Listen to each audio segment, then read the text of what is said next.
Do we understand God?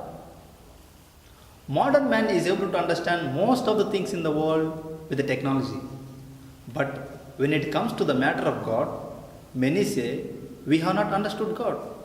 But only few say we have understood Him. Why do people say we have not understood God? Have they failed to see the hand of God in their happenings? Probably so.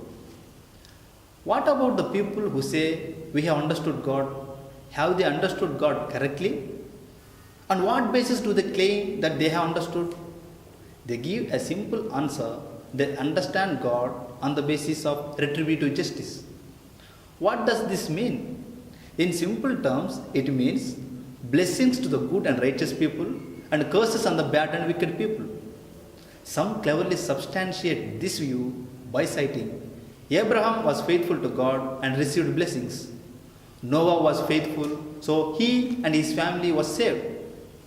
David, on the other hand, he sinned against God. He committed adultery. So the curses came upon him in the form of his own sons who committed the same sin. Saul was unfaithful to God, so he was dethroned. Does this retributive justice hold good to all the people at all times? The people who believe in retributive justice firmly say yes. That's what we see in the arguments of three friends of Job and Elihu, one of the consolers of Job, also in one way or the other fall in the same line who proved to be traditionalists in their view. If people say that retributive justice is the basis to understand God, it shows that they have not understood God correctly, because they cannot justify Job, who is upright, blameless, keeping himself away from always evil. Still, we see him suffering. Similarly, Jesus, Son of God, who had no sin in him but came to carry upon himself our sins, is punished and suffered so cruelly.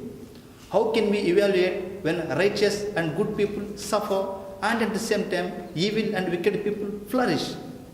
So, how do they claim that they have understood God correctly? If so, what is the right understanding? How can we understand God correctly?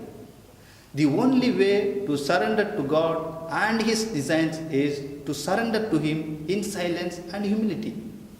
That is what Job did in a unique gesture, by laying his hand on his mouth. The book of Job, chapter 40, verse 4. By submitting his entire self to God, saying, I am small. Another great giant in this field is our Blessed Mother Mary, Mother of Jesus. She surrendered herself into the hands of God and said, let it be done. She let God act in her. That is why she has been a perennial model for all of us. She is the person who understood how to respond to God in order to understand His designs. Finally, we have a model for excellence in our Master, Lord Jesus Himself. In the crucial moments, He surrendered Himself, saying, I commend my spirit into thy hands, O Lord.